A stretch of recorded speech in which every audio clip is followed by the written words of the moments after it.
పశ్చిమ గోదావరి జిల్లాలో జిల్లా ఎస్పీ అద్నం నయీ అస్మి ఆధ్వర్యంలో గంజాయిపై ఉక్కుపాదం అవుతున్నారు. గత కొన్ని రోజులుగా కూడా రాత్రి వేళల్లో కూడా ఈ గంజాయికి సంబంధించి ప్రత్యేక దాడులు అనేవి నిర్వహిస్తున్నారు పోలీసులు. అయితే తాజాగా ఇంకా గంజాయిపై ఉక్కుపాదం మోపేందుకు డీఎస్పీ జయసూర్య ఆధ్వర్యంలో పలు ప్రాంతాల్లో కూడా ఆకస్మిక దాడులను అయితే నిర్వహిస్తున్నారు. ఈ దాడుల సందర్భంగా గునుపూడికి సంబంధించి రైల్వే అండర్ టన్నెల్ వద్ద నలుగురు వ్యక్తులు ఈ గంజాయిని చిన్న చిన్న ప్యాకెట్ల రూపంలో విక్రయిస్తున్న సమయంలో అయితే పోలీసులు అయితే దాడులు చేసి వారి నలుగురిని కూడా పట్టుకున్నారు. వారి నలుగురిని కూడా రిమాండ్కి పంపించారు. అయితే దాదాపుగా పశ్చిమ గోదావరి జిల్లాలో ఎక్కడా కూడా గంజాయి రహిత పశ్చిమ గోదావరి జిల్లా చేసేందుకే తమ కృషి ఎప్పుడూ కూడా ఉంటుందంటూ జిల్లా ఎస్పీ అద్నం నయీం అస్మి కూడా చెప్తున్న పరిస్థితి కూడా నెలకొంది. అయితే జిల్లా వ్యాప్తంగా పలు చోట్ల ప్రధానంగా కొన్ని ప్రాంతాలను గుర్తించాము. ఆ ప్రాంతాల్లో ప్రత్యేకంగా దాడులు కూడా నిర్వహిస్తున్నామంటూ కూడా చెప్తున్నారు. అంతేకాకుండా ప్రధానంగా రైల్వే స్టేషన్లతో పాటు ప్రధాన కూడళ్లలో కూడా ఈ విధంగా దాడులు అయితే చేస్తున్నామంటున్నారు.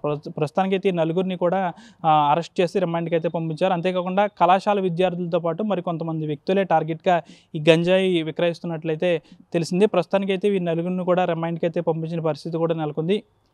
నయీం అస్మి ఆధ్వర్యంలో గత కొన్ని రోజులుగా కూడా గంజాయిపై ఉక్కుపాదం మోపుతున్న విషయం తెలిసింది. అంతేకాకుండా ప్రధానంగా జిల్లాలో కొన్ని ప్రాంతాల్లో అయితే మేము గుర్తించాము. ఆ ప్రాంతాల్లో ప్రధానంగా ప్రత్యేకమైన ఫోకస్ పెట్టాము. కళాశాల ఏరియాలతో పాటు కొన్ని ప్రాంతాల్లో కూడా ప్రత్యేక నిఘా అయితే ఏర్పాటు చేశామంటూ కూడా ఎస్పీ చెప్తున్న పరిస్థితి కూడా నెలకొంది. వీరి నలుగురిని కూడా అరెస్ట్ చేసి అయితే రిమాండ్కి పంపించారు. అంతేకాకుండా గంజాయి ఎవరైనా విక్రయించినట్టు తెలిసినా, గంజాయి ఎవరైనా సేవించినట్టు తమ దృష్టికి వచ్చినా వారిపై కఠిన చర్యలు తీసుకుంటామని ఎస్పీ చెప్తున్నారు. ప్రత్యేకంగా ఈ గంజాయికి సంబంధించి వివిధ కోణాల్లో ఇటు రైల్వే స్టేషన్లతో పాటు అండర్ రైల్వే టనల్ బ్రిడ్జిలతో పాటు మరికొన్ని చోట్ల కూడా దాడులు అనేవి ప్రత్యక్షంగా కొనసాగుతూ ఉంటాయి.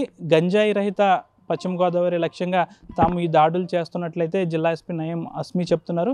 ప్రత్యేకంగా ఒక టాస్క్ ఫోర్స్ లాంటిది ఏర్పాటు చేసి గంజాయిపై ఉక్కుపాదం మోపేందుకు తాము సిద్ధంగా ఉన్నామని, అంతేకాకుండా ఈ జిల్లాకు సంబంధించి గంజాయి ఎక్కడి నుంచి వస్తుంది, దాని మూలాలు ఏంటో అవన్నీ తెలుసుకుని ప్రత్యేకంగా జిల్లాలో గంజాయి అనేది పూర్తి స్థాయిలో నిర్మూలిస్తామంటూ కూడా జిల్లా ఎస్పీ నయీం అస్మి అయితే చెప్తున్నారు. ప్రస్తుతం ఈ నలుగురు వ్యక్తులు కళాశాల విద్యార్థులే టార్గెట్గా గంజాయిని అయితే విక్రయిస్తున్నారు. ప్రస్తుతం ఈ నలుగురిని కూడా అరెస్ట్ చేశారు. వీడియో జర్నలిస్ట్ శేఖర్తో మనోజ్ RTV పశ్చిమ గోదావరి నుంచి. ఫాస్టెస్ట్ యాప్ ఇప్పుడు టోటలీ న్యూ అవతార్లో జస్ట్ 5 సెకండ్స్ లో కంప్లీట్ న్యూస్, సోషల్ మీడియాలో ట్రెండ్స్ కి one stop solution, live TV app, voice search option తో ఇప్పుడే డౌన్లోడ్ చేయండి లేదా అప్డేట్ అయిపోండి. యాప్ లింక్ డిస్క్రిప్షన్ లో ఉంది.